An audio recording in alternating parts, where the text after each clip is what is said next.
Demons and Semi-Devils. Author, Jin Yong. Chapter 1, Part D. The girl walked out shoulder to shoulder with Duanyu. The disciples of No Measure Sword are either inside the atrium or just outside guarding against possible attacks. The two of them did not run into a single person since walking out of Sword Lake Palace. The girl said quietly, "Lightning has ate upwards of thousands of poisonous snakes in his life, so his teeth are extremely poisonous.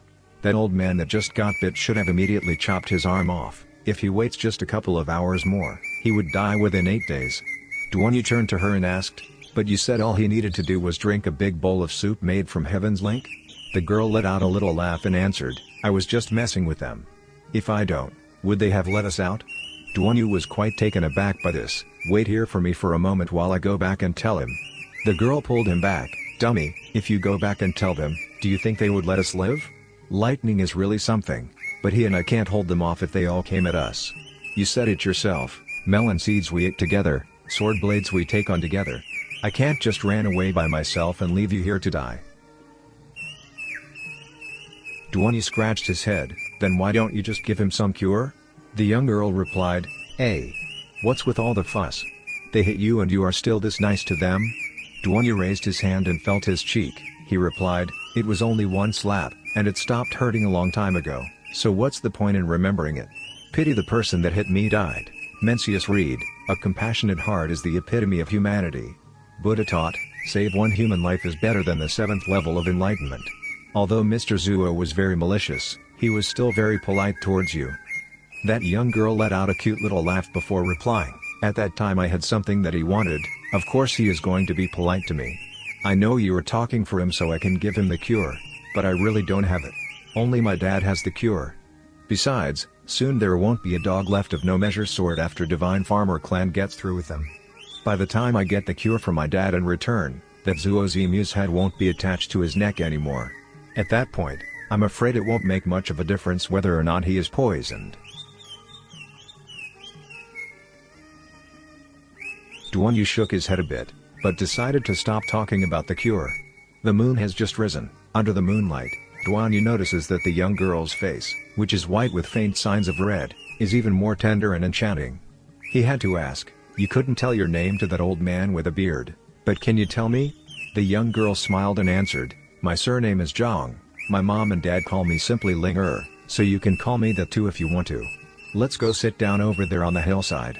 So tell me, why in the world you came to No Measure Mountain?" The two of them walked side by side toward the hillside to the northwest. Duanyu started to talk as they walked. "I ran away from home, wandered all over the place. By the time I arrived in Pu'er I have ran out of money.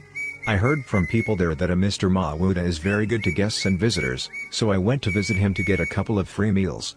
Just so happens he was about to leave to come to No Measure Mountain. I heard many times of No Measure Mountain's beauty and serenity, so I decided to follow him here to check it out." Zhang Ling nodded her head and asked, "So why did you run away from home?" Duanyu replied, "My dad wanted to teach me Kung Fu. I didn't want to learn. So he started to force me, so I had no choice but to run away."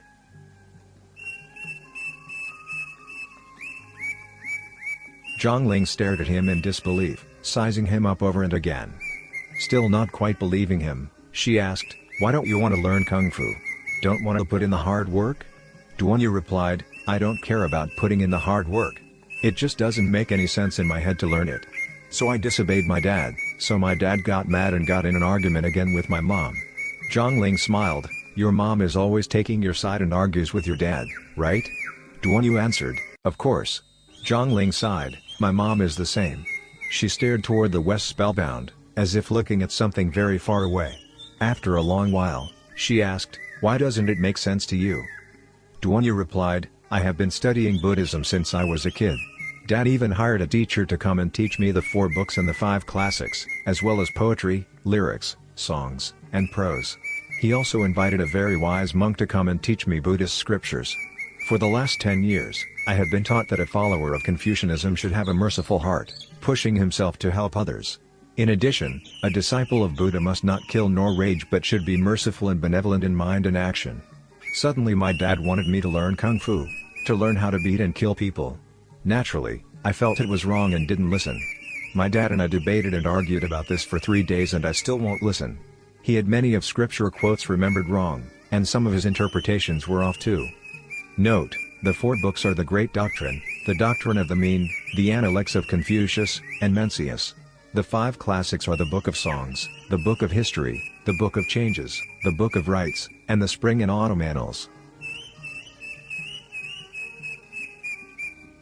Zhongling added, "So your dad got really angry and beat you, right?" Duan Yu shook his head. "My dad didn't hit me at all.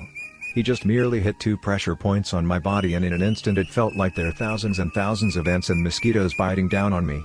My dad said, "How does it feel? I am your dad, so I'll stop this after a bit. But what if I was your enemy? Then you are in for a fate worse than death. Just try and see if you can kill yourself. At that time, I can't even lift a finger. How was I supposed to commit suicide? Besides, I'm doing pretty good living, why would I want to kill myself?" Afterwards my mom came and started to argue with my dad and my dad released my pressure points. The next day I ran away.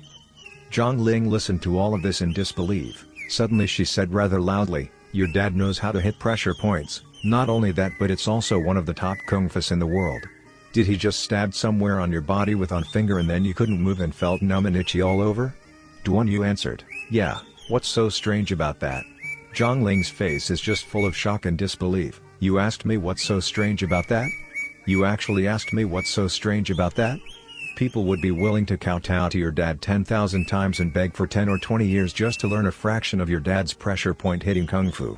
Yet you actually don't want to learn it. Of course it is strange." Duan Yu replied, "I really don't see what's the big deal about this pressure point hitting kung fu." Zhongling sighed, "You must not say that. And you must not let others know about this." Duan Yu asked, "Why?" Zhongling answered, "You don't know any kung fu and don't understand anything about the martial world either, do you? Your family's pressure point hitting kung fu has no match in this world. It's called Wan Yang Ji. Other people in this world, when they hear the phrase Wan Yang Ji, they almost drool in envy. If people knew your dad knows this, some of them probably would kidnap you and force your dad to exchange the manual for Wan Yang Ji as ransom. Then what?" Duan Yu scratched his head, "Didn't even think about that. My dad will probably get really mad and go fight it out with them." Zhongling said, "Right, most people wouldn't dare to go fight against your family. But for the secrets of Wan Yang Ji, you never know. Besides, you are in their hands, so that really makes the situation very difficult. Tell you what, don't even tell people that your surname is Duan." Duan Yu replied, "There are tens of thousands of people with the surname of Duan in Delhi. I don't think every single one of them knows this kung fu. Besides, if my surname is not Duan, then what is it?" Zhongling smiled, "Why don't you just momentarily use mine?" Duan Yu smiled back, "That works, but you are going to have to call me Big Brother now. How old are you?" Zhongling answered, 16. "How about you?" Duan Yu replied, "I'm 3 years older than you." Zhongling plucked a piece of grass from the ground and slowly tore it to pieces.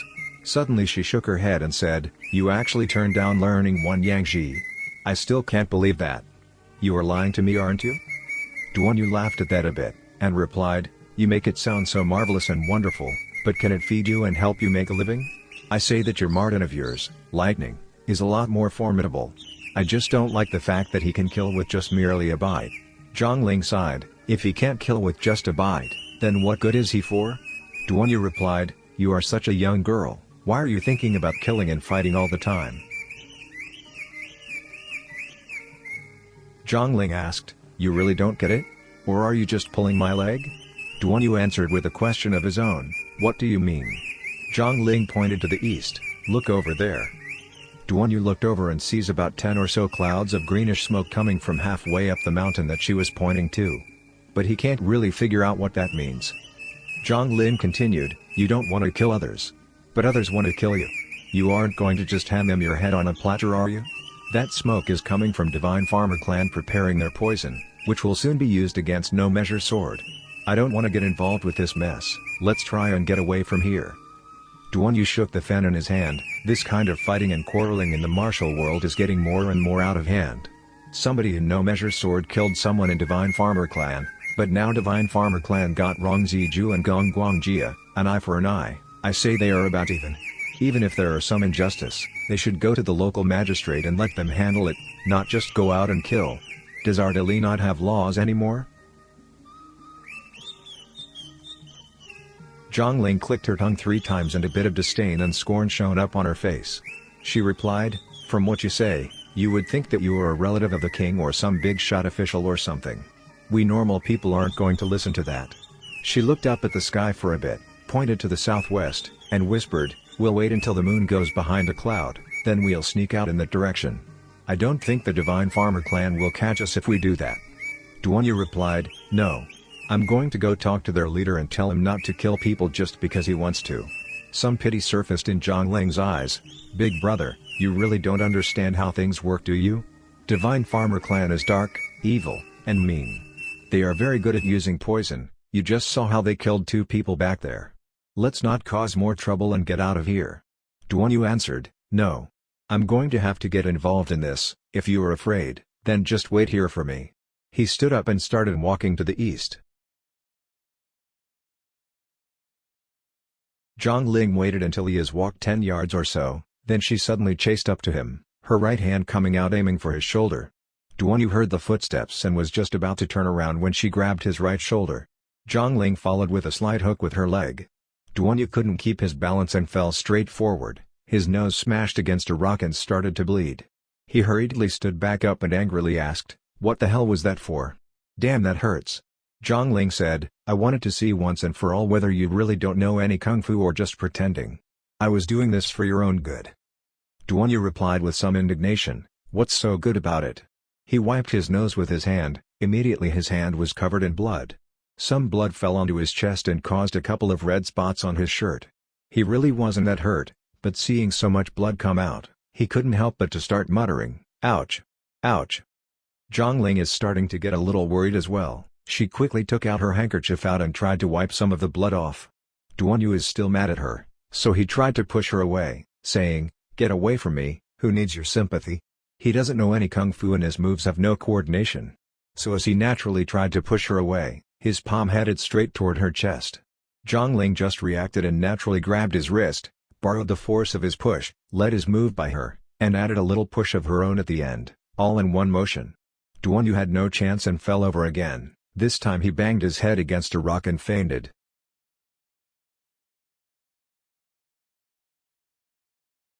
Zhongling sees that he is not moving, so she shouted at him, "Get up. I'm not finished talking to you." Seeing that he's still not moving, she starts to get worried, and quickly went over to him. Noticing that Duanyu has fainted, she immediately pinched his philtrum, and then started to massage his chest with great effort. After a while, Duanyu finally started to come around. Feeling as if he is leaning against something soft and noticing a very faint, sweet, and serene smell, he slowly opened his eyes and saw the beautiful eyes of Zhongling looking down at him with great concern. Seeing that he has come around, Zhongling let out a huge sigh of relief and said, "Thank goodness you didn't die." Noticing that he is lying in her lap with his head leaned up against her stomach, Duanyu's heart skipped a beat. However, he immediately felt the throbbing pain on the back of his head and let out a big ouch. This gave Zhongling quite a scare. "What's the matter?" Duanyu answered, My head hurts like hell." Zhongling said, "You are not dead, no need to scream bloody hell." Duanyu replied, "If I'm dead, how could I scream bloody hell?" Zhongling laughed at that comment. She held his head up. The back of his head has an egg-sized bump where it banged against the rock. Although it's not bleeding, she figure it still hurts a lot. She said, "Well, who told you to make such a perverted move? If it were anyone else, I would have immediately killed him. You only got a bump on your head, you should be thankful." Duanyu sat up. "Me? Perverted? What in the world? Where did you get that idea?" Zhongling is young and henceforth only kind of understand man-woman relationships but not really. She blushed and said, "I'm not telling you, all in all you were in the wrong. Who told you to send your palm toward there?" Duanyu suddenly realized what she was talking about and felt very embarrassed. He tried to think of something to say to explain. But he decided that excuses are not right, so he said, I didn't mean to do that." After saying that, he stood up.